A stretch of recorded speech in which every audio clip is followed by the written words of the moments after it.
Hola, ¿qué tal amigos? Buenas tardes, bienvenidos a una emisión más de Blend and Remix en su quinta emisión. El día de hoy estaremos hablando de un tema interesante.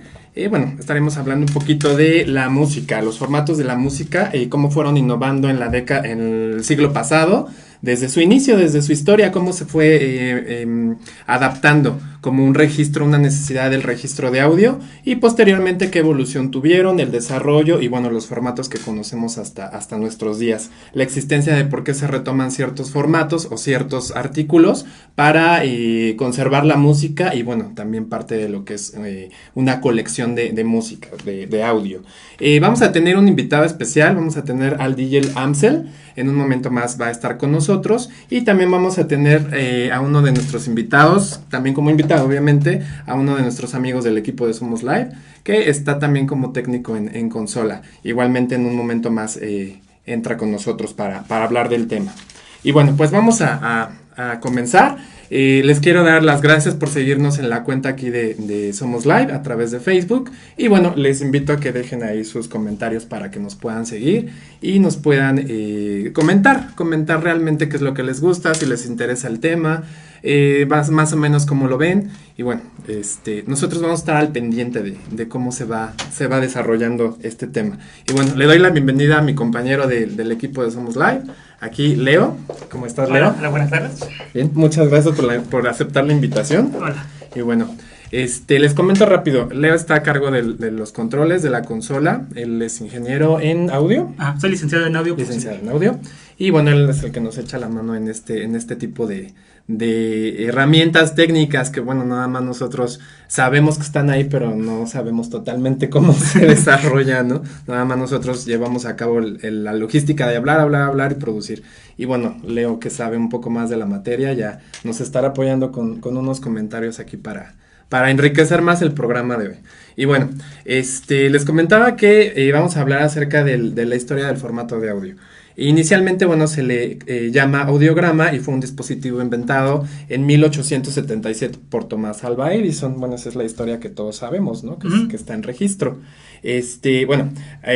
Inicialmente es originado o grabado el sonido en una hoja de papel de aluminio envuelto en un cilindro y de ahí empieza un registro, un primer registro. Sí, pues exactamente es, digamos, lo que tenía la necesidad de Alva Edison era pues registrar el sonido y pues él empezó con, como dices, ¿cómo se llama? ¿La lámina? Ajá, entonces, digo, como estábamos afuera, te estaba contando, pues uno de el director de mi escuela fue a Estados Unidos y compró uno de esos, entonces sí, yo pude tocar y ver uno de hace añísimos, pero pues ya no se puede reproducir, ¿por qué? Porque se daña, porque... Tiene desgaste. Se pierde, entonces como ya es algo, pues... súper importante que para la historia pues no se puede tocar muy bien. Sí, ya nada más es un artefacto, un artículo de colección para tenerlo ahí, o sea, visualizarlo y tenerlo tangible, pero ya no es recomendable que se esté reproduciendo porque pues como todo formato se va desgastando, ¿no? Sí, como todo, digo, es un cilindro de un material muy sensible de que pues, va pasando a la hoja y lo va desgastando. Entonces todo se va perdiendo. Entonces es igual como ahorita que vamos a tomar el tema de lo que son los acetatos, que es pues antes, ¿no? Acetatos, exacto. los cassettes, todo se va perdiendo. Hasta los CDs se van perdiendo, se van rayando. Y pues ya lo de ahorita, para que no se gaste todo eso, ya es todo digital. Exactamente, sí, los formatos digitales vinieron a revolucionar realmente la capacidad y la conservación del audio, ¿no? Para uso personal o para uso igualmente de oficina, de uso laboral. A las disqueras, bueno, les cayó de perlas porque antes todo era con cintas, todo se grababa por medio de cintas y bueno, de ahí el surcado de los LPs como los conocíamos. Vamos a tocar ese tema un poquito más adelante, pero sí, o sea, el inicio fue el cilindro de la hoja de aluminio y que estaba envuelto, bueno, con ciertas muescas y la aguja o la punta, que es la que marcaba el registro, hacía que sonara ese registro.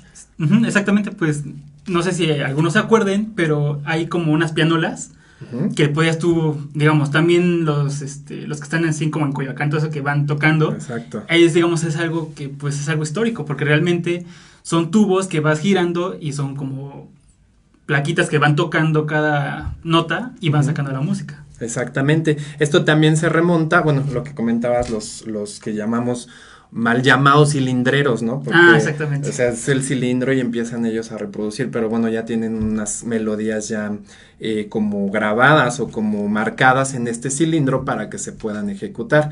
Esto se remonta obviamente al diseño de los cilindros de cartón recubiertos de cera, que fue la mejora de 1880 o en la década de 1880 del siglo XIX, cuando Alexander Graham Bell empieza a hacer un cierto tipo de adaptación. Y bueno, obviamente con la cera era como otro tipo de deslizamiento, era otro tipo de artefacto, por así decirlo. Sí, se malgastaba más por el calor, por la humedad, todo se desgastaba muy rápido. Entonces buscaron otra forma y pues encontraron eso, el cilindro de metal o de otras formas. Exactamente. O sea, la forma o la idea de revolucionar estos esquemas de audio, estos primeros registros de audio.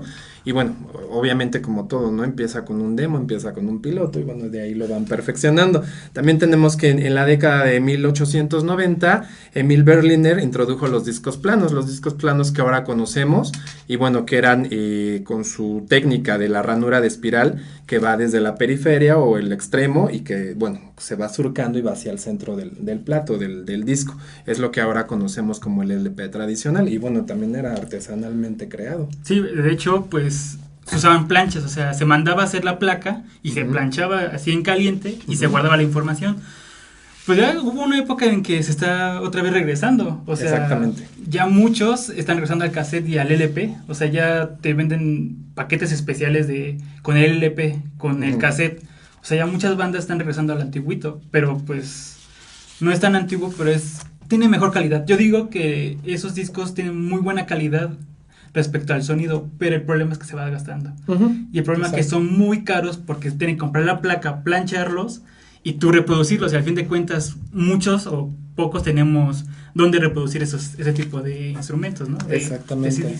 Sí, ahorita ya, bueno, como me mencionas, se está retomando toda esta técnica. Esto fue a partir de la década de los 30s, los 40s, cuando se empezó la industrialización de la música, ¿no? Por medio del formato del LP o del disco tradicional que conocemos.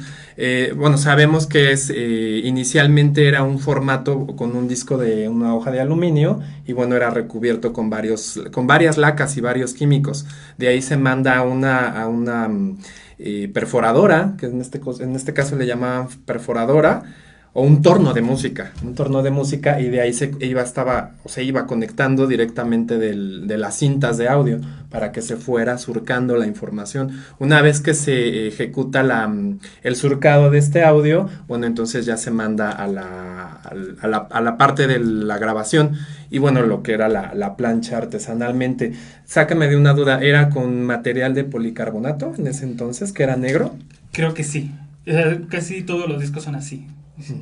Sí, era inicialmente lo que conocemos como el disco negro, ¿no? El LP negro, que bueno, tenemos ciertos registros y bueno, empezaban a ser prensados. Estaba yo investigando o tengo algún conocimiento de que eran prensas de más de 100 kilos, o sea, era exageradamente un peso increíble para que todos esos registros que tenía el disco de aluminio el LP Master se fuera grabando. Sí. Y de ahí, bueno, ya se mandaba una maquila que hacía artesanalmente, o sea, como una tipo galleta, por así decirlo, a calor, obviamente, baja la prensa y bueno, empezaba a surcar. Ya lo meten a una cortadora y es cuando empiezan a darle ya la forma del LP original como lo conocemos. Ahí no sé tú qué de todo lo que has estudiado, lo que has tenido en contacto con los LPs, más o menos qué nos puedes platicar. O sea, tú cómo ves ese formato, que realmente sí era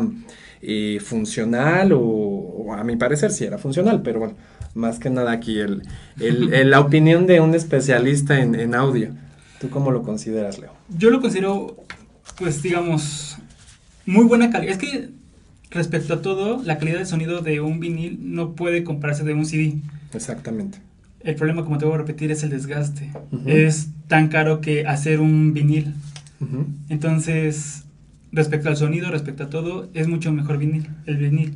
Y pues muchos DJs prefieren hacerlo en vinil, pero también les cuesta muy caro. O sea, es muy costoso estar cambiando, porque al fin de cuentas también se va rayando, se va surcando, o sea, se pierde el sonido, a fin de cuentas.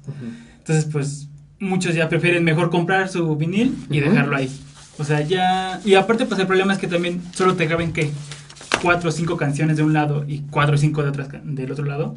Entonces era el problema de eso, de que, pues, antes eran, pues... que 8 canciones, 9 canciones en un vinil.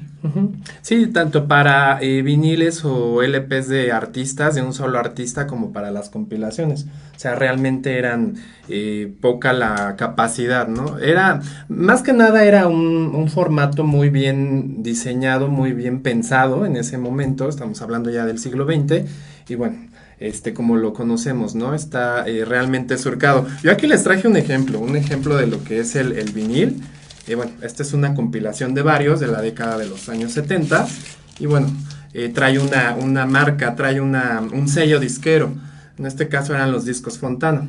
Si se dan cuenta, tiene ya cierto desgaste. ¿Por qué? Porque era un LP creado con toda esta técnica que les comentamos. Obviamente hay un surcado, hay un etiquetado y también tenemos entendido que bajo este concepto también inició la técnica de marcarlos, de surcarlos con un registro. Es que aquí estoy buscando el registro, pero es poco visible. Aquí hay un registro con lo que es el LP. Obviamente si es lado A o lado B y bueno, un número de serie, que en este caso sería un 6830-070 y con esto empiezan a detectar los LPs en las fábricas. ¿Sí que has ido? Sí, por favor. Sí, de hecho pues muchos agarraban y le ponían ya marcas a donde empezaba la canción. Entonces para regresarla era poner la punta aquí y que empezara a tocar. Entonces pues sí, digo, esto es... Sí. Lo más padre que puedes tener a veces en la mano. Sí, es que era... Porque, pues...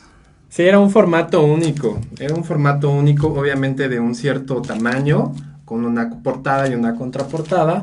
Y bueno, ahí vemos que era de la marca de grabaciones de Fontana. Fontana era una empresa que nació en la década de los 50, 60 y bueno, empezó a comercializar la música que se tocaba en la radio. Obviamente empiezan a nacer los sellos disqueros o los pequeños sellos disqueros y bueno, Fontana a nivel Europa era, yo creo que de los mejores. Si se dan cuenta el tipo de calidad, no sé si gustes moverlo, casi no se mueve, o sea, tiene un grosor bueno, tiene un grosor grueso, está bastante. Vaya, si lo pueden ver aquí. Está muy bien delineado, está muy bien cortado.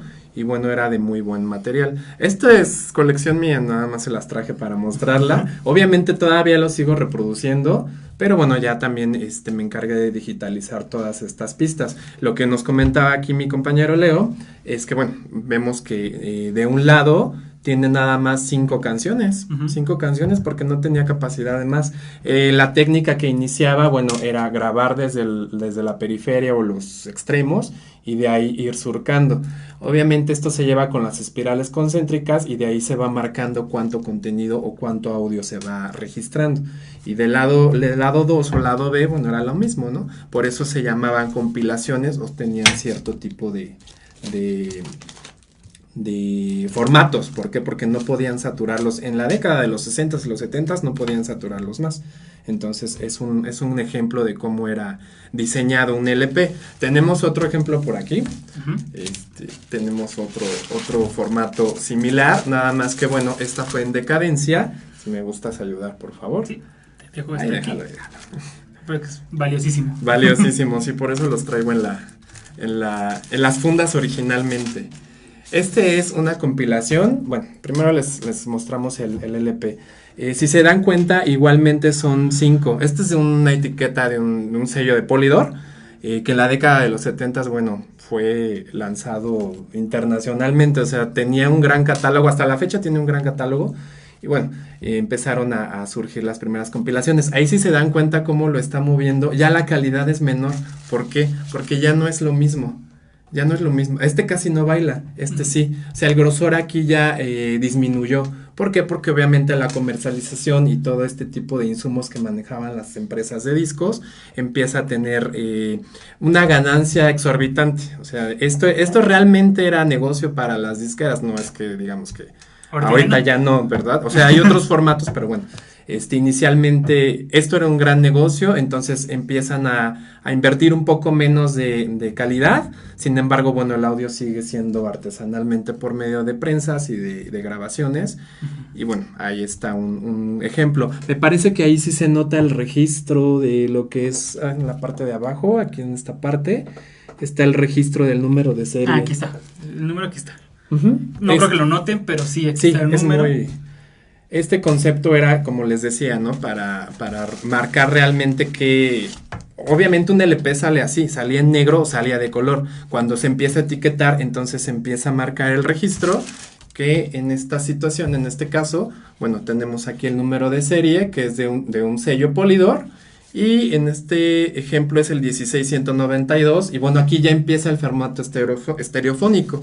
Y bueno, es una compilación de varios. Era muy artesanalmente, si se dan cuenta, que eran elaborados muy, muy artesanalmente. Y realmente eran etiquetas, eran impresiones con papel, sobre un cartón. Obviamente el contenido era cartón. Y bueno, nada más era pegado por medio de los swags. Las impresiones, bueno, eran muy grandes, de gran formato. Bueno, aquí se daba se daba el uso como funda del disco. Este disco anteriormente estaba grabado en un formato monoaural. Empieza en el formato estéreo. Aquí lo marca la etiqueta, que es estereofónico. El Polydor, bueno, ya también era estereofónico. Y bueno, fueron el reemplazo o la innovación que tuvieron los LPs en la década de los 70s. ¿Por qué? Porque el formato monoaural era de un solo canal. Era una salida que, bueno, teníamos las bocinas y se escuchaba así. O sea, no había otra forma de reproducirlo. Ahí sí se dan cuenta, bueno, cambia la voz, ¿no? El tono. Ya con el formato estereofónico, entonces empiezan a canalizar ciertos canales de audio, vaya, por así decirlo, y bueno, empieza ya el formato y bueno, la innovación que tenemos en los LPs de ese entonces y que bueno, algunos todavía seguimos conservando. Sí, algunos, digo, es más por el cariño, ¿no? O sea, yo digo... Y la música. Y la música, sí. Digo, a la gente que le gusta realmente escuchar música sentado en su casa, escuchando algo que realmente le guste, compra un vinil. Exacto. Y pues ya está, digamos, en cualquier lugar, dígase, pues no voy a decir marcas, Sanborns, Liverpool, ya te venden, o sea, ya te los venden de nuevo, porque ya está regresando de nuevo. Pero sí es como algo más importante, ¿no? Era algo ya realmente de antaño y bueno, artesanalmente elaborado. Pero bueno, ¿Qué me pasa a retirar? Mi compañero se retira en este momento para hacer un corte musical, muchísimas gracias. Y vamos a regresar retomando el tema de los formatos de audio en este programa, que es Blend and Remix. Regresamos en un momento más, por favor.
¿Qué tal, amigos? Muchas gracias, ya estamos de regreso del corte musical y bueno, ya llegó nuestro invitado, Amsel Campos. Sí, en efecto, ¿qué tal? ¿Cómo están? Es un tornamesista que, bueno, nos está haciendo favor de visitarnos y bueno, que invitamos para que estuviera aquí en el programa. Muchas porque, gracias. bueno, estamos hablando de los formatos de audio, de la música, de los registros, de cómo ha ido innovando y cómo se ha ido desarrollando a través del tiempo, desde el siglo XX hasta nuestra actualidad. Platícanos ahorita un poquito más de ti. Me decías que eras tornamesista, tienes un concepto como de banda. Es algo especial porque somos un concepto, es un show en realidad. Lo que más nos gusta presentar, ¿no? Que es un concepto de disc jockey que en lo personal la manera en la que más trabajo es con 4 tornamesas, ya sea digitales o si no 2 digitales y 2 dos análogas de vinil. Entonces, dentro del set viene unas fusiones de guitarra eléctrica, meto algunos sintetizadores de aire que también hago que el público participe con ellos. Y hay una parte en la que hacemos un performance en el que yo integro a mi compañera, la guitarrista, y le pongo un traje con efectos especiales. Son trajes de distintos efectos, manejo luz líquida, agua, CO2 y distintos tipos de iluminación, ¿no? Entonces se hace un juego con el público, entonces resulta ser como un show que pues en un concierto muchas veces no ves un show entero, sino nada más ves la propuesta musical, ¿no? Exactamente. Entonces aquí ves imagen, ves efectos especiales, interacción con la gente y el resultado pues es muy nutrido, es muy rico, el resultado es potente, ¿no? Básicamente cuando es este formato. Y manejamos el formato del disc jockey nada más, ¿verdad? Y del disc jockey con la pura guitarra eléctrica, tocando diferentes tipos de música, ¿no? Desde cosas muy suaves como el bossa nova, chill house, ambient, todo esto, hasta ritmos ya muy prendidos, ¿no? Como nu disco, me gusta mucho el new wave, toqué 80s. Mucho el new wave desde los 80s, ¿verdad? El inicio. La música disco, pues, me tocó vivirla muy chavito, no van a decir que soy como Chabelo, pero sí empecé muy chavito, soy medio acapulqueño y medio defeño, entonces a mí me tocó gran parte de la época de oro de Acapulco, me tocó vivirla, ¿no? Tuve la suerte de estar adentro de cabinas de disc jockey cuando yo tenía 7, 8 años de edad. Entonces, y eran otro tipo, tocaban en ese entonces en las discotecas con equipo que era para radiodifusoras, entonces era algo complejo, ¿sabes? El manejo del audio y todo esto. Sí, antes no era tan revolucionado, no estaba tan avanzada la tecnología en audio. Yo no le llamaría avanzada, fíjate, yo pienso... Yo tengo un punto de vista muy particular con respecto a todo esto, porque una cosa es lo que te dicen y lo que te venden, y otra cosa en la práctica, en el uso. Entonces, muchas de las cosas que yo he experimentado, pues han dado resultado como muchas cosas que son mentira. Es decir, nos dejaron de vender esta maravilla, que esto pues es un objeto sensacional. Sí, hay de diferentes gruesos, anchos, de diferentes colores, ¿verdad? Y nos comentando. dejaron de vender extraordinaria maravilla por invitarnos a vendernos. ¿No tienes ni un CD por aquí? Tenemos acá uno de los Spandau Ballet, mira. De Spandau Ballet, del maravilloso Spandau Ballet. Entonces, nos cambiaron un formato que es, si tú lo tocas, pues incluso sientes, es algo que vibra. Sí, para mí es algo sensacional. Y nos lo cambiaron por esto, que es una placa con un metal muy delgadito en el centro.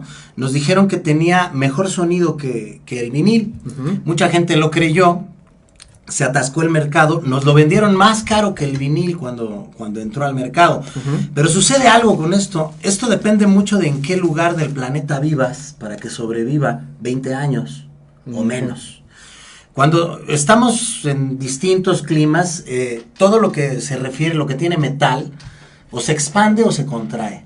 Exacto. Entonces, sucede que hay mucha gente, que a lo mejor entre la gente que nos escucha hay gente que dice, güey, ya mandé a arreglar mis pinches CD players y no los tocan, cabrón, o sea, recomiéndame un técnico que los arregle. No, güey, o sea, no son los CD players, son los CDs que tienen caducidad.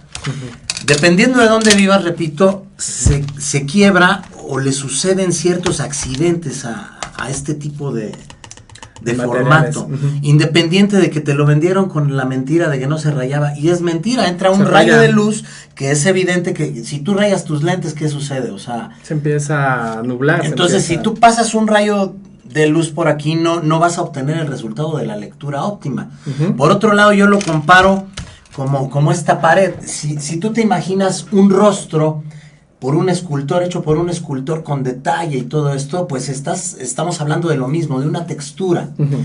Lo digital son dígitos, es como si hicieras una escultura con legos o algo parecido. Entonces son números, el 5 siempre es 5, el 4 siempre es 4, y depende No se va mucho moviendo. también del formato como esté grabado, de acuerdo al rastreo, Ujú. la frecuencia de rastreo. Entonces sucede que es muy ambiguo hablar de qué es mejor o qué no es mejor. Sucede que, por ejemplo, aquí tenemos un long play, que han cambiado mucho las definiciones. LP era un long play que era, Exacto. o sea, un rato ibas a escuchar esto, ¿no? Y había aparatos que te los iban poniendo, ponías tus tortas, iban bajando. Era una situación para poder seguir bailando, seguir en la Sí. peda, sin tú tener que meterte a tocar los discos, ¿no? Pero ya cuando te metes en la profesión y empiezas a usarlos, te das cuenta de la maravilla que hay dentro de todo esto, ¿no? Exacto. Entonces, sucede que, pues, no garantiza, de hecho, que un vinil se escuche mejor o se escuche peor, sino tiene mucho también que ver con cuánto le cabe aquí para poderlo grabar. Cuando nacieron los singles, es decir, los discos que traen una rola nada más de un lado, y hay discos de hecho que ¿no? nada más tienen una. Bueno, estos son los ¿Quieren chiquitos, ejemplo? son los de 45, esto es Ajá. algo distinto. Un single normalmente es de 12 pulgadas, ¿ok? Ajá. Entonces, si tú Standard play. tiene una lógica muy lógica. Si tú colocas el disco y lo tocas a 33 revoluciones, está más lento que una revolución de 45. Y si te tiene que Exacto. tocar, como en este caso, 5 rolas, se comprime la calidad de grabación, por lo que tú no vas a tener una grabación de entrada con un buen volumen de nivel de grabación. Exacto. Entonces, si tú extraes una rola de aquí y la grabas en un solo lado, obtienes un single. Y si le metes 45 revoluciones, lo toca más rápido, lo que quiere decir que tiene mucho más calidad el surco que grabaron. Entonces, ahí es a donde entra una calidad estupenda, sobre todo en los discos sencillos. Y en nuestro país había una grabadora que se llamaba Gas Records, que a mí me consta, yo tengo de hecho a la fecha viniles de hace 30 años, 40, que los sigues poniendo y se escuchan mejor que incluso un extranjero. O sea, teníamos unas ponchadoras de viniles extraordinarias que por la ambición de ganar más, pues nos quitaron a nosotros del mercado esta gran maravilla, que independientemente de lo que escuchas, también ver un formato de un artista en ese tamaño, pues es... Sí, es otro tipo de trabajo. Bueno, aquí hablábamos de una compilación. Sí. Sí, es otro tipo de De hostel impresiones. europeo, sí, claro. Exactamente, que tuvo boga en la Sensacional. década de los 70. Sí, o sea, lo que era la música disco aquí en América fue el hostel europeo, ¿no? En Exactamente. Europa. En el caso de estos, pues es muy especial. Esto es como de... Hay gente que colecciona este formato. Ajá. Normalmente vienen incompletas las rolas. Pero sucede que muchas veces estos formatos se escuchan mejor por lo que acabo de explicar de los 45 revoluciones. Exacto. Entonces, también son una maravilla. A mí no es con lo que trabajo, pero reconozco que es un gran material, ¿no? Exacto. Y por otro lado, pues podemos hablar de los formatos que hoy se usan, ya prescindiendo de completamente el objeto, ¿no? Que es como un choqueo mental para un tornamesista que ha tenido mucho tiempo trabajando con esto, ¿no? Sobre todo en la parte física es muy complejo encontrar muchas veces las canciones si no resulta que la mente se va empatando mucho con la situación visual del objeto, ¿no? Exacto. Entonces, muchas veces reconoces el vinil cuando estás trabajando por el color de vinil o por la pasta o por situaciones así. Aquí ya te ves en otro tipo de contexto realmente. Completamente, ¿no? Sí. Entonces, decir que es mejor, pues también es como muy difícil en un lugar darte cuenta. Hoy por hoy, por ejemplo, los formatos, pues vienen los equipos ya con algún booster, ¿verdad? Que hace que tengamos en este tipo de formatos, el MP3, por ejemplo, que es lo que más se ocupa en 4100 Hz de rastreo, de frecuencia de rastreo, es lo que normalmente te aceptan todos los equipos, ¿no? Entonces ahí depende mucho de cómo hayas tú comprimido o cómo haya venido el archivo. Normalmente si te lo venden te viene muy bien, pero si tú lo metes con una buena aguja en un single que te acabo de mencionar, exacto, lo sientes el madrazo, el beat, también depende qué tipo de música escuches. Entonces es como muy ambiguo, y es algo que te vas dando cuenta con el uso, ¿no? Exactamente, va retomándose este tipo de formatos. ¿Por qué? Porque, bueno, como lo decía aquí Amsel, o sea, esto es un formato, de hecho, bueno, yo tengo entendido que estos primeros formatos, ya le quité la portada, estos primeros formatos, si se dan cuenta, era una compilación en CD de 12 pistas, siendo que ahorita ya anteriormente les estaban metiendo 20, 18, todos traían 18, 20 pistas. Este es de 12. Sí, recordemos que no venían en MP3, o sea, era eso ya fue como la piratería fue la que se encargó primero de que nada de... Exactamente, de empezar a ocupar el formato de MP3. Y yo tenía entendido también que estas primeras compilaciones, que son transferidas a CD, estaban realmente transferidas, otra vez diciéndolo, de las cintas originales, o sea, no estaban ni limpias, no eran estereofónicas, o sea, era una no estaban cinta... como selladas, digamos, de alguna manera, porque la música la sellan ya. Por ejemplo, con nosotros en nuestro proyecto, mucha gente nos ha pasado en un tercio de ocasiones en el reventón que llega un guitarrista, ¿no? Y, oye, préstame tu guitarra, ¿no? Y se quiere lucir y no se oye bien, o sea, porque es como complejo. Cuando tú compras un disco ya hecho, ya viene formateado en tono, o sea, tú escuchas una banda en vivo y todos se van desafinando conforme van pasando las rolas, pero no lo notas porque todos se desafinan al mismo tiempo. Entonces, en este tipo cuando ya te venden la música grabada y bien como lo mencionaste, bien terminada, viene todo ya a un tono, viene como con lo menos de errores posibles. Entonces, tú metes un instrumento en vivo encima de esto, y si no lo haces correctamente, de inmediato se nota el madrazo, ¿no? Sí. Entonces, no es un trabajo tan sencillo hacer ensambles, como en nuestro caso de intervención musical encima de música ya grabada, ¿no? Entonces ahí vas aprendiendo también. En nuestro caso, lo que hacemos es afinarlas por medio de la velocidad, ¿no? Porque vas cambiando el tono. Los equipos de hoy en día tienen la capacidad de cambiar la velocidad, pero algunos no cambian el tono, es como un truco en realidad, y entonces cambia la música, ¿sabes? Sí. En nuestro caso no nos sirve mucho así. A mí me sirve que se modifique el tono conforme para que lo puedas tú vas manipular trabajando, ¿no? o adaptar. Entonces, exacto, son como rutas que vas encontrando para tu quehacer propio. Yo creo que es muy válido, ¿no?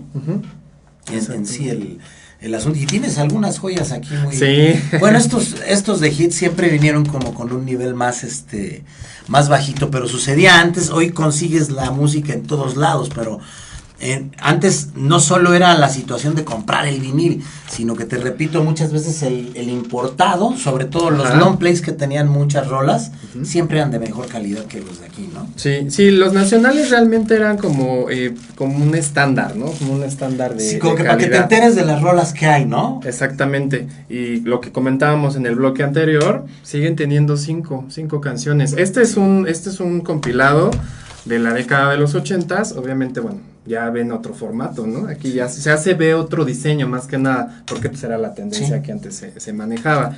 Obviamente, este ya es una grabación de Polystar, que bueno, desaparece Polydor en la década de los 80s y empieza a sumergirse como Polystar, que fue la revolución. A su vez, Polystar o las empresas disqueras empiezan a meter cassettes. La introducción del cassette por cinta magnética. Claro. Este no es de Polystar, este es de Columbia o de CBS, como se conocía. Y bueno, obviamente el formato sí se ve y que se sepa bien la grabación original siempre se hace en cinta, o sea, Ujú. las grabadoras de carrete, por ejemplo, sí tienen un cambio, en este caso no había un cambio de velocidad, pero Ujú. en las de carrete teníamos la posibilidad todavía de mejorar el audio, Exactamente. grabándolo en una velocidad amplia. Luego ya vino el DAT, que también Ujú. es una cinta magnética. Ujú, exactamente Entonces, el mismo concepto. Entonces, siempre la grabación venía a partir de la cinta magnética, de un proceso pues, completamente análogo, ¿no? Ujú. Que es como tú puedes obtener una calidad más amplia, ¿no? Exactamente. O más fiel. Lo que era la transferencia del magnetófono, eran las cintas grandes. Bueno, el carrete, exactamente. El carrete, sí. ahí Que es era. lo mismo, pero es hablas de más cabezales, más más pistas, ¿verdad? Y hay una técnica también para ir haciendo cortes físicos. Exactamente. Y entonces de ese modo se producía. De hecho, el dop así empezó. La música electrónica empezó con Sí, pedacitos con cortes. de dop, porque no tenían lana para estar comprando cómo producir sus grabaciones, entonces lo repetían y de ese modo hacían, y ya encima de eso hacían sus jams. Ujú. ¿No? Muy interesante todo De ahí apasionante, pues yo qué te puedo decir. Sí, es que realmente, o sea, la evolución que tuvo todo este tipo de formatos, bueno, en sí la música, o sea, siempre ha sido un gran negocio, se ha disfrutado para coleccionistas, se ha disfrutado por, obviamente, la marca que dejan en cada etapa de la vida, bueno, en este caso en el siglo XX, por eso hubo décadas muy precisas. Y bueno, lo que comentábamos, ¿no? Empieza de antaño, se va evolucionando, empiezan a hacer cortes sobre las cintas y ahí da la revolución de la música electrónica, las remezclas. Sí, y no sé si tú recuerdes cómo se llama, no recuerdo cómo se llama, había otro formato en cinta magnética que se metía de esta manera, mediano. El cartucho. El cartucho, que por eso o sea, tiene que estar el consumidor muy atento, porque, por ejemplo, ese tipo de aparatos, pues era como muy nice, pero en realidad era muy complejo. Sí, Y o sea, sonaba igual que esto. Un carrete siempre va a sonar mejor, un carrete grande, toda la vida. Si les gusta el vinil, compren un carrete porque no saben de lo que se pierden.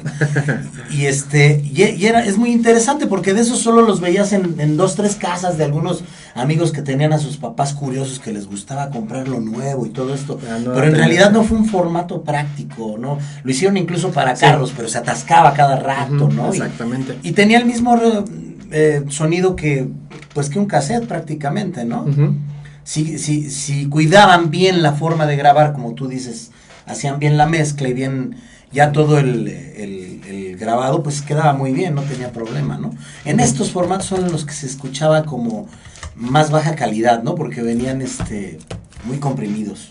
Exactamente. Hubo una etapa durante la década de los 80s que, bueno, como les comentábamos, este formato aún era de 10 pistas. Este disco es de 1985.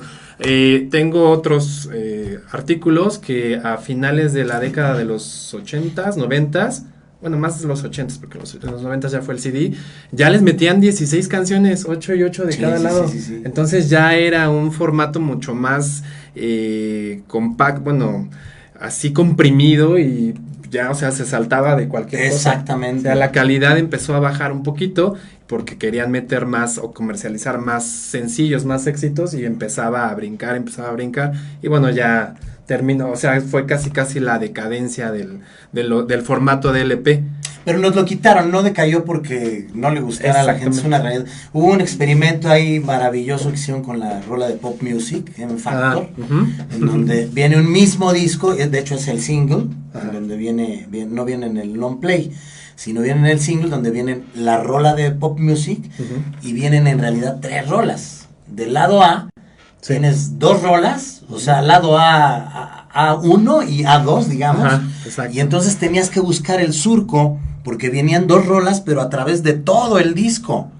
Y se oye chingoncísimo. Yo todavía tengo de esos, de hecho. Bueno, tengo una colección en donde trato de, uso normalmente todo, pero trato de recuperar sobre todo sencillos, porque es lo que se puede oír mejor para cuando tú trabajas, ¿no? Exactamente. Estos es como más complejo. Si con buen equipo lo puedes lograr, ¿no? Pero sobre todo que estén en buen estado, por lo que dices, ¿no? Que si vienen muy comprimidos no tocan bien, ¿no? Sí, la calidad, o sea, físicamente, en el bloque anterior estábamos platicando de que Tenemos aquí el ejemplo de Fontana. El Fontana era un disco grueso.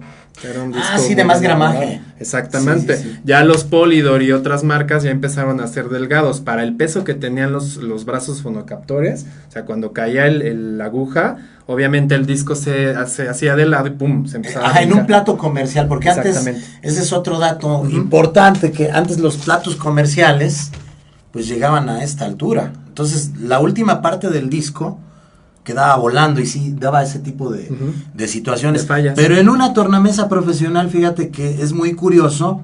De hecho, hoy muchos sencillos son muy delgaditos, pero son muy maleables. Y eso le da muy buen audio. O sea, yo lo he comprobado. Y digo, en una tornamesa, en una Technics 1200, pues no hay problema porque cubre todo el objeto. Entonces no tienes esa situación. Exactamente. Sí, ha ido cambiando, se ha ido modificando y bueno, como nos comentabas, pues nos los quitaron. Realmente, bueno, sí nos vendieron la idea de que un formato más moderno, más compacto iba a tener mejor calidad. En un inicio lo tuvo, quizás, o no lo tuvo. Hay ciertas discrepancias, pero bueno, es parte de la innovación y la revolución que hemos tenido. Y no sé si sepas, yo creo que un par de años anunciaron, o 3 años, que el formato MP3 ya es obsoleto. Ajá. Entonces, ya vienen más formatos, pero es mentira, o sea, es puro choro. Sí, claro, porque ellos tienen que seguir vendiendo equipo nuevo, o sea, el veneno de venderte un equipo es como las actualizaciones, que te duran hasta que esto, tiene esta una empresa quiere, ¿no? Pero no es correcto, o sea, desde un punto de vista práctico, no es correcto. Entonces yo creo que tenemos que ser más críticos y más objetivos en lo que verdaderamente necesitamos y no comprarte cosas que no necesites. Yo veo últimamente, más que herramientas para los DJs, hay juguetes para gente que no sabe mezclar. Esa es una realidad, ¿no? Entonces, es tan complejo porque hay tanto equipo, que después se llena de basura porque incluso no te venden los aditamentos correctos para poderles dar mantenimiento, ¿no? Sí, ya se hace desechable y bueno, ya lo empieza uno a... Exacto, y yo creo que eso tiene mucho que ver con el consumidor para que podamos nosotros, pues, abolir todo eso, ¿no? O sea, acabar con eso porque no es conveniente. Yo tengo equipo de los 80s que le sigo dando mantenimiento y a veces te metes en situaciones de no conseguir los elementos, los triacs, los transistores, los circuitos integrados para poderles seguir teniendo, ¿no? No se diga de bulbos, pero si tú te fijas, los amplificadores más chingones que existen son de bulbos. O sea, hasta la fecha, un buen amplificador de potencia te cuesta 20-30 mil pesos, ¿no? Sí, han sido... O sea, se están retomando ciertas cosas, ciertos instrumentos o herramientas para la reproducción de audio, pero sí te los están dando exageradamente exorbitantes. Y si tú encuentras equipo retro, pues las 1200 es muy curioso, están descontinuadas, pero existen todas sus refacciones. Es decir, puedes comprar un Frankenstein de Technics 1200 y tú convertirla en una novia nueva. ¿Sí me entiendes? ¿No? Sí, o sea, en verdad, un gradiente, pues toda la vida va a servir, o sea, aunque lo compres de hace un chingo de años y se sigue escuchando bien si tú haces unos altavoces idóneos para eso, ¿no? Y todo esto. Exactamente. Entonces es mucho meterse a investigar o juntarse con gente que sepa, porque hay gente que tiene verdaderas joyas en las casas de sus abuelos o de sus papás que no pelan, quieren ser DJs, pero quieren tener a huevo el Pioneer, a huevo que de verdad son, o sea, y más la computadora para mí se me hace súper aburrido, o sea, no... Cuando trabajas con este tipo de cosas es como más manual. Herramientas. Exactamente, entonces se te hace como aburrido estar checando ahí el mail o algo, ¿no? Exactamente, sí, ya es parte ya de la generación que nos viene atrás, ¿no? Sí, pero son curiosos, ¿no? Hay mucha gente que sí busca, aunque estén jóvenes, que buscan, y qué bueno que busquen, pregunten, que y que se enteren, que ellos mismos lo ocupen para que sepan de qué se trata, porque incluso hoy en día hay chicos que cuando nos ven tocar, ¿qué es eso? No, pues lo que estás oyendo. Sí. Ah, no mames, que se está oyendo eso, ¿sí? ¿Y qué es? Sí, ¿no? Es un LP. Y no puedes creer que no, es gente que no ha tenido como el contacto, ¿no? Con con el objeto, ¿no? Como dices y bien dices, ¿no? O sea, se saltan ciertos formatos y pues lo que conocen es esto, ¿no? Entonces, exactamente. Realmente ahí terminamos o perdimos un poquito parte de la noción de lo que era el Spotify, formato. ¿No? Sí. Que ya ni es eso. Exactamente. Está en la nube. Sí, ya es todo un formato. De eso también vamos a hablar un poquito más adelante. Mientras tanto, bueno, vamos a un corte musical y retomamos este tema para seguirlo desmenuzando porque sí es interesante. Parece que no, pero sí está. Claro. Es muy vasto. Y divertido. Y divertido, exactamente. Regresamos en un momento más, por favor.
Bien amigos, regresamos del corte musical con la música original de aquí de Somos Live. Y bueno, esperamos que también les sea de su agrado porque bueno, es parte de nuestros cortes musicales. Bueno, seguimos platicando aquí con Amsel acerca de los formatos de audio, de música que se han ido originando, se han ido creando. Estábamos platicando de los cassettes y bueno, estábamos retomando también ya los temas de los CDs. Aquí te traigo un ejemplo, ay, que no se vea la marca, de cómo está cómo está elaborado un CD. Realmente, si se dan cuenta, es un acrílico, es un policarbonato con un campo ferromagnético de aluminio, que es el que da los registros de música. Obviamente son los mismos surcos, que en este caso, si se dan cuenta, pero esto es así, o sea, casi no se nota. No, y estos tienen dígitos, no tienen cositas. Sí, no tienen las muescas. Exactamente. Tienen numeritos. Entonces, esto fue el inicio o la parte central de lo que es un CD. De ahí se empezaron a comercializar, bueno, ya lo que nos comentaba Amsel, nos empezaron a meter un poquito la idea del producto, ¿no? De estar comprando el producto por una revolución digital. Y bueno, empezaron a sacar compilaciones. Esta es una edición ya viejita de los años 90 con varios, obviamente temas o artistas varios. Era un formato muy sencillo, era un formato muy que realmente se compraba por la música, ¿no? Realmente se compraba por los contenidos o por quien realmente es coleccionista, sin obviamente descartar este tipo de formatos. Aquí lo que pasó, o bueno, lo que a mí me tocó vivir en nuestro país, fue que mucha gente que tenía estos formatos físicos se fue con la idea de los CDs ¿sabes qué? Todo esto Pues se va a la creyeron basura. la publicidad, sí. Exactamente.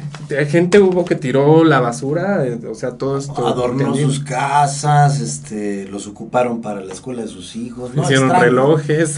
Sí, sí, sí. Sí, les dieron otro uso que pues realmente no correspondía o no supimos apreciar, ¿no? Bueno, supimos apreciar en su momento. Bueno, esta revolución ya se da por la capacidad, obviamente a esto le cabe un poquito más de contenido. Sin embargo, bueno, retomamos el tema de que no es la misma calidad de audio, no es la misma velocidad. Y aquí hubo algo importante, que bueno, empezaron a salir los sencillos, pero aquí fue viceversa. No sé si sabían, o bueno, poco sabemos, que la música en un disco compacto empieza en la parte central. De adentro hacia afuera. De adentro hacia afuera. Lo inverso a lo que es el LP. El LP se tocaba aquí y bueno, terminaba en la parte central. Esto es inverso. Entonces, obviamente cuando empieza la reproducción de un CD lleva cierta velocidad. Lleva cierta velocidad. Rápido. Y cuando ya está en el final, ya va un poquito más lento. Esa es parte también de lo que a lo mejor como DJs o como conocedores de la música también nos puede ser el tema que retomamos de las velocidades y que bueno, a veces no se logran adaptar como deberían. Sí, es extraño, ¿no? Porque pues cuando empezó todo esto no comprendías cómo funcionaba. En mi caso yo tuve 4 doble CD players que los detesté porque no los pudimos ni arreglar, o sea, Denon. Exacto. Y pues curiosamente en mi caso yo tiene muchos años que empecé a buscar un equipo que resultó ser como el prepulsor de lo que es ahorita Pioneer, ¿no? Yo buscaba un equipo que no necesitara CDs, que fuera con puro MP3. En ese entonces nada más existían las mezcladoras Newmark, que tenían el huequito para el iPod. No sé si las recuerdas. Sí, entonces tú ponías el iPod y te lo tocaba. Pues el iPod no tenía puro MP3, tenía diversas. El WAV, el MP4. Ajá, exacto. Entonces, formatos. pues algunos se oían horribles, otros se oían espantosamente horribles. El volumen Y también. otros no te los tocaban. Era un pinche desmadre, ¿no? Entonces, yo lo que quería era llevar un disco duro con el MP3. Y entonces en ese entonces encontré una marca que se llama Cortex, un comercial de algo, ya ni existe, no hay problema, pero quiero que estén enterados de que ese Cortex, en ese entonces que tiene 10 años, 11 años aproximadamente, no requería de CDs, y lo que sí te pedía es que metieras todas tus rolas limpias y en un formato de 4100 de rastreo, ¿no? De frecuencia de rastreo. Y contaba con un Buster imitador de viniles, ¿no? Yo sigo trabajando con ese equipo. Y sigue trabajando igual. Lo pongo con los Pioneer nuevos que cuestan 30, 40 mil pesos los últimos, depende de quién te los venda. Sí, también. Sí, también. Y se le da las buenas y las malas, porque incluso en este tipo de equipo encuentras más rápido las rolas, porque te permite buscarlas por autor, por tipo de música, por álbum, ¿verdad? O por el nombre de la canción, ¿no? Cosa que no sucede, por ejemplo, con el formato que todos los DJs ocupan hoy en día. Entonces, pues siempre te tratas como de ahorrar como muchos procesos, en mi caso, ¿no? Que hago tantas cosas, no solo la tocada, sino que tienes que hacer todo un show. Exacto. Entonces, trato de que sea como más corrido, más fluido todo, ¿no? Entonces, pues cada quien se va adaptando, ¿verdad?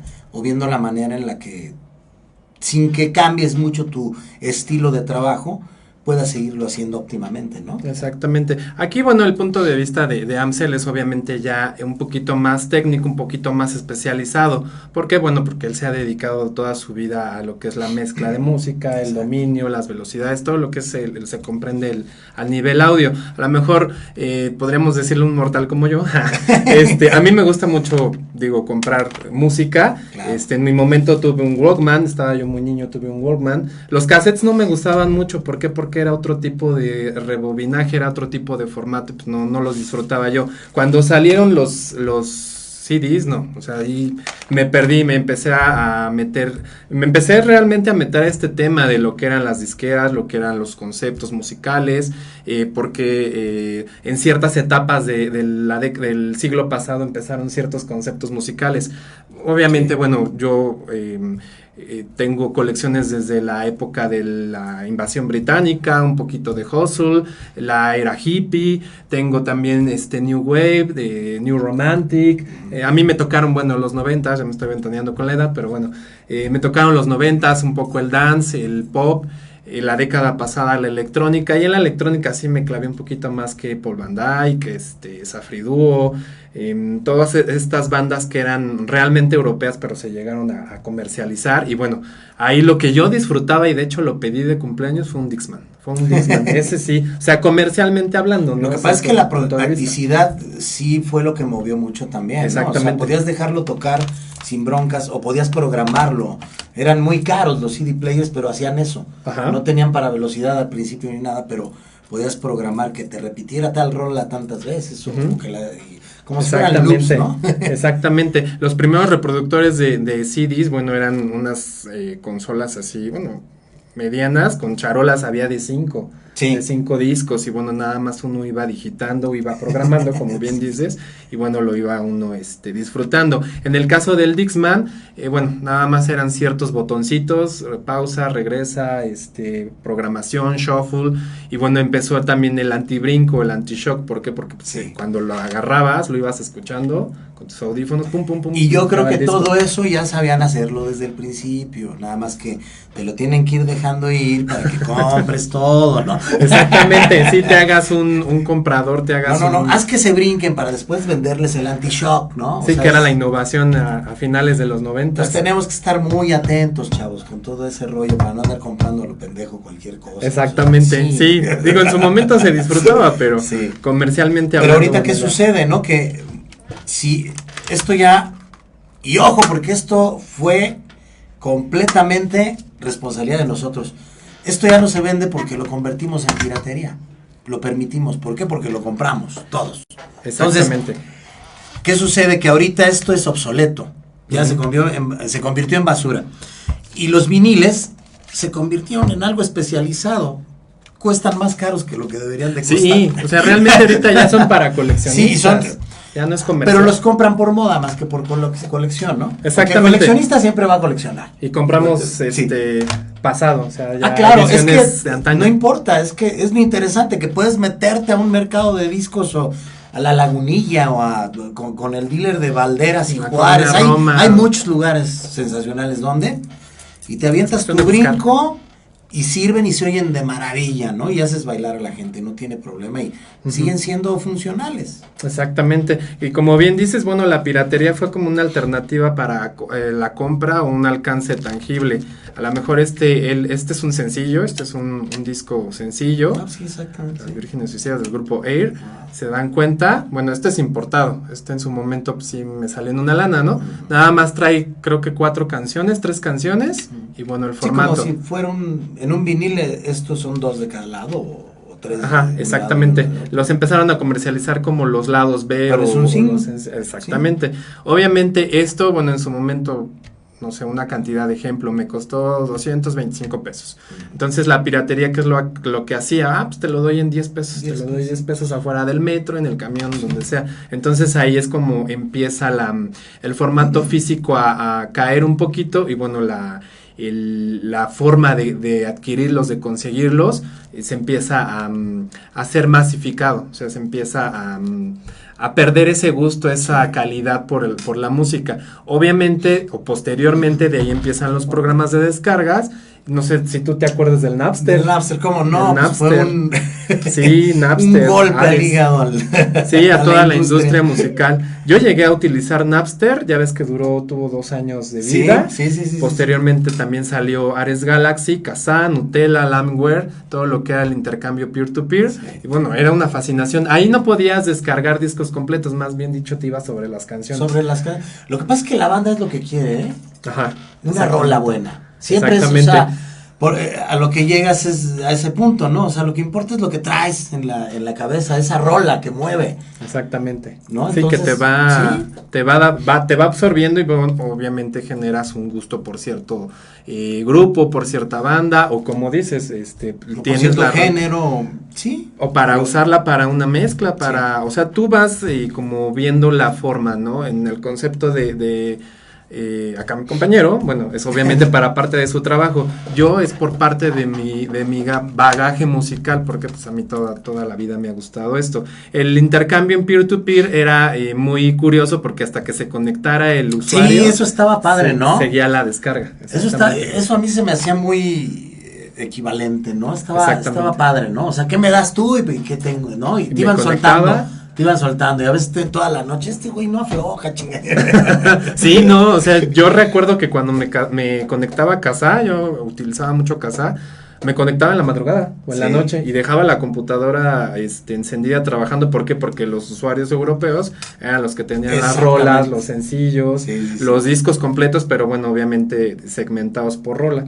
Sí, luego te tardabas un ratote. Sí, se cortaba la conexión y otra vez había que empezar, o se quedaba a medias, ¿no? A medias. Y bueno, de ahí obviamente se empieza a desarrollar la aparición de los ficheros de BitTorrent, Mega Upload, Mediafire, que bueno, esto ya fue en la década pasada, del 2005 al 2012. Aquí ya se utilizaba, bueno, o se cargaba realmente el disco completo y descargabas todo el disco. Obviamente era otro golpe a la industria discográfica. ¿Por qué? Porque pues no pagabas realmente. Sí, no hallaban cómo hacerlo. Cómo erradicar este tipo de innovaciones. Bueno, ya ahí es cuando una empresa de nombre de La Manzanita nos empieza a meter una idea. Dice, bueno, pues si los formatos de descarga y todo esto de archivos peer-to-peer funciona, bueno, pues yo les voy a vender este tipo de reproductores, ¿no? Entonces, exactamente, ya empieza a aparecer un alcahuetismo muy claro, ¿no? Exacto, sí. Exactamente, en diferentes versiones, lo que era el clásico, el nano, el shuffle, bueno, hasta ahora el touch. Y realmente, bueno, sí es cómodo, ¿por qué? Porque pues es un formato mucho más compacto. No, pues imagínate la gente que cargaba los bonches de cassettes o de CDs. Cambiar a esto fue como la gloria. Sí, en mi caso particular, o sea, yo sí traía mi Dixman, compraba estucheras y metía los discos. Obviamente se metían nada más los discos así sobre una estuchera y ya nada más ibas cambiando. Cuando sale con portadillas, ¿no? Sí. O sea, a nivel o mi punto de vista comercial, pues fue una revolución para nosotros los usuarios o los compradores de música. Y obviamente, bueno. Por eso el primer equipo para mezclar recibía estos. Sí, exactamente. No pensaron en un USB, pensaron directamente en eso. Sí, o sea, la forma de causar una moda, una tendencia, y pues obviamente hasta en colores te lo sacaban, ¿no? Entonces, era realmente lo que disfrutaba y los audífonos de Chicharos. Sí, ese ya tiene un rato, pero obviamente han ido cambiando, ya ves que han sido generaciones, y bueno, de ahí obviamente nos empiezan a dar la necesidad de pasar ese formato para que tú solito te hagas el harakiri. Exactamente, ya tengo mi teléfono, tengo la música, ya la comparto o la compro y bueno, empiezan a aparecer las aplicaciones y las tiendas de música. Yo ahí sí estoy en contra, porque a mí me gusta más el formato físico. A mí yo sí sigo conservando el formato físico. Sí, absolutamente. Los viniles no deberían de dejar de existir, exactamente. Hasta de José, de quien sea, o sea, de todo mundo, porque aparte sería la manera, ¿no? Correcta, pero yo dudo mucho que suceda. La gente está muy acostumbrada a la comodidad ya desde un control remoto, pones tu rola que quieres, o sea, lo traes aquí, Bluetooth, y a ver, yo traigo mi playlist y yo la... Ajá, exactamente. Entonces yo lo veo más como moda, o sea, les gusta por la onda del ego, ¿no? Exactamente. No porque realmente aprecien lo que es un vinil y estar chingándole con el vinil. O sea, estar buscando las pistas. Claro, entonces sí, yo pienso que va más por ahí. Sí, es una tendencia, es una forma de generarnos una idea, de generarnos una... Pues sí, una moda, por así decirlo. Y es una pena porque podrían como readaptarse, ¿no? Ahorita ya hay tornamesas, ya venden tornamesas, o hay tornamesas, repito, que funcionan, que se pueden echar a andar y no tiene problema. Entonces volveríamos quizás a un medio como más relajado, ¿no? Sí, sí, A ver, exactamente. ahora esta rolita y, ¿no? Y Sin cambiar necesidad los discos, de sí. ser DJ, ¿no? Dice yo que ahora si quieren contratar DJ que ponga así los formatos, pues sabemos un chingo y muy buenos, o sea, entonces adelante a hacer eso. Exactamente. No, y el hecho de ver la reproducción, no sé ahí si en controles nos pueden echar la mano para poner una imagen de una de las tornamesas que más o menos son actuales. Trae un fonocaptor rojo, o sea, el hecho de ver así la aguja cómo Es cómo alucinante. cae, Sí, sí, sí, es un cómo cae avión, y sí. reproduce cada surco. Yo, o sea, hasta la fecha disfruto. Pongo Claro. los discos en una tornamesa como en este ejemplo y bueno, ves como la aguja o la pones a contraluz y va recorriendo el surco. Sí. O sea, realmente disfrutas esa parte. Obviamente es un punto de vista porque bueno, nosotros tenemos el gusto por todos Claro. estos formatos. Ya quien lo utiliza por nivel comercial, bueno, pues ya. Obviamente hay variaciones en el volumen y hay variaciones en el tipo de calidad. ¿Por qué? Porque no todos los discos de almacenamiento, los formatos están soportados bajo una misma dinámica, bajo una misma velocidad. Es aquí donde aparece ya el uso de las memorias USB, la memoria flash y bueno, las plataformas streaming. Obviamente ya es una tecnología un poquito más adaptada o más no sofisticada, sino realmente más práctica. O sea, ya nos olvidamos de todo esto físico y bueno, ya recurrimos, como bien dices, al control, a estarlo Sí, nada YouTube. más. Puedes Exacto. agarrar playlists de YouTube, bajarlos de YouTube y hay mucha música que viene bien, de hecho, en YouTube, ¿no? Entonces, mucha música que no puedas tú pasar por tiempo o algo, la puedes conseguir en YouTube casi al mismo nivel para poder trabajar y no tiene problema, ¿no? Siempre va a ser mejor comprada, porque sí varía la calidad. Y lo interesante es que pues es mucho más barata, ¿no? ¿Cuánto te cuesta 13 pesos una rola, no?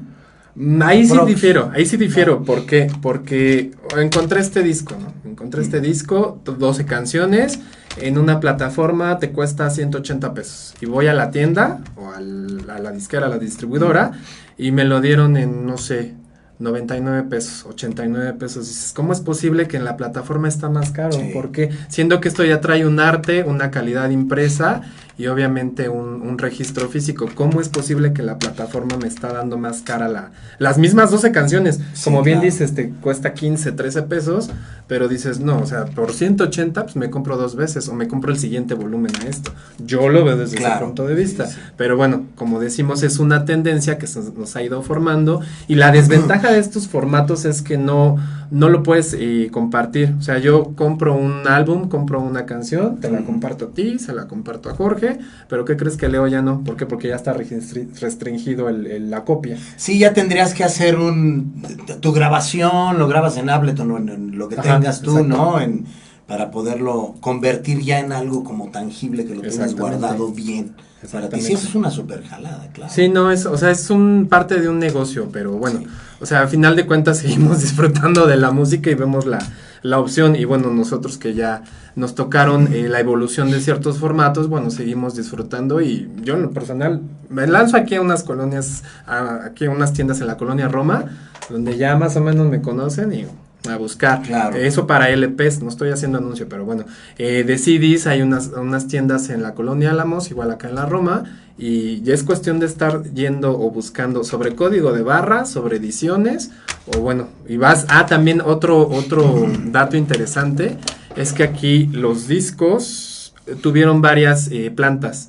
En un inicio lo hacía Sonopress, ya Sonopress no existe porque lo compró otra compañía. Esto era Sinram, estos discos eran de Sinram, si se dan cuenta no están cubiertos en la totalidad, sino tienen ciertas marcas en la circunferencia y ahorita totalmente están cubiertos.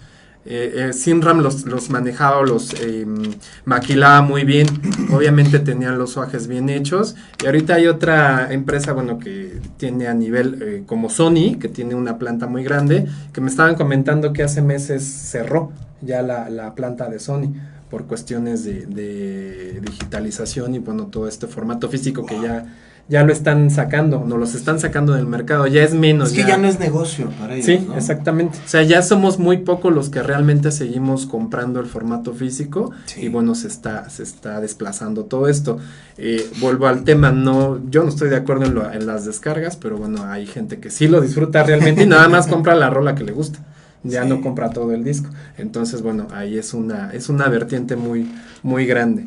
Pero bueno, pues les agradecemos mucho que hayan estado con nosotros. El programa de hoy estuvo un poquito más extendido porque todo este tema es muy, muy amplio. Sí, no, y hay más, o sea, pero... Sí, hay más de dónde sacar la evolución de los cassettes, de todos estos formatos que el minidisco. Por cierto, antes de irnos les voy a mostrar un minidisco. Esto no se comercializó tanto. Sí. Esto fue de una edición de la cantante Björk, de un disco que sacó que se llamaba el Family Tree, que eran como con demos y composiciones que hacía ella a capela, y venía en un formato muy pequeño, ¿no? Entonces, el minidisco realmente no se comercializó. Pues para publicidad o cositas así, ¿no? A mí me tocó que me lo dieran. Digo, yo un tiempo estuve, precisamente en los 90s más o menos, íbamos a repartir a los suburbios, a discotecas de los suburbios, nos aventábamos varios DJs con una disquera con temas de ellos, ya me entiendes, de música electrónica. Y un tiempo fue como que el cambio, ¿no? Un tiempo le regalaban a la gente viniles y otro tiempo le regalaban de estos, ¿no? Sí, o los discos compactos con 2 pistas, ¿no? Los que daban las disqueras antes en un sobrecito de cartón. Exacto, y bueno, para que testearas ahí. Exactamente, o el kit de prensa que conocemos, ¿no? Algunos perforan, otros es un simple sobre, otros en un slide pack, y bueno, es parte de la difusión o la innovación que ha tenido toda esta industria discográfica. Pero bueno, ahora sí ya nos extendemos, les agradecemos mucho que hayan estado con nosotros. Le agradezco aquí a mi invitado Amsel Campos. No sé si gustes despedirte y decirnos algo final. No, pues es un placer, muchísimas gracias por invitarme, para mí encantado poder compartir algo que amo, ¿no? Y pues éntrenle a la música, chavos, no dejen de oír música, que es maravillosa. Sí, o sea, eso no pasa. Y escojan la más bonita, por favor. Sí, y ahorita ya no hay muchos grupos o géneros de dónde escoger. De hecho, ¿no? Pero se vale retomar lo de antaño, todavía lo que se compone en el siglo y pasado. están haciendo muy, muy buena música hoy en día, o sea, yo creo que hay producciones de gente joven extraordinarias, sí, claro, ¿no? Y hay gente madura que sigue haciendo cosas extraordinarias, entonces, la música es un alimento para el alma, para mí es mi amor más grande, entonces. Sí, es una pasión realmente que se tiene que disfrutar para que se pueda percibir tal cual es los formatos, todo el contenido, toda la expresión musicalmente hablando, y bueno, es parte de lo que nos gusta, así que por eso tratamos y esperamos que les haya sido de utilidad todo esto que compartimos con ustedes. Mi invitado Amsel Campos, ¿estás en Facebook, me decías? En Facebook pueden buscarme como Amsel and Cat, que es el proyecto que les platiqué, ¿verdad? Y Amsel Projects, estoy en el Facebook también. Para que lo sigan y estén al pendiente. ¿Tienes ciertas presentaciones, cierto concepto? Sí, ahorita tenemos en la Vipo Coyoacán el miércoles entrante y el 22 de septiembre, que es sábado, en la Pulquería de los Insurgentes, para que vean el full show. Estaría buenísimo. Está bien. Por ahí. Ahora los estaremos siguiendo a través de su cuenta. Y bueno, ya le agradecemos muchísimo que nos haya acompañado. Muchas gracias a ustedes. Tengan excelente tarde. Muchísimas gracias. Allá en Controles le agradezco a Leo, que también estuvo aquí de invitado. Muchísimas gracias por compartir tus conocimientos, Leo, y echarnos la mano en la parte técnica. A mi amigo Jorge Rey por la producción, a Sarita Carrillo también. Y bueno, si Dios mediante y quiere, nos vemos la próxima semana con otro tema que más estará interesante, y bueno, nos vemos por aquí la siguiente semana. Un abrazo, que estén muy bien, buen fin de semana, les agradezco estar aquí. Hasta luego.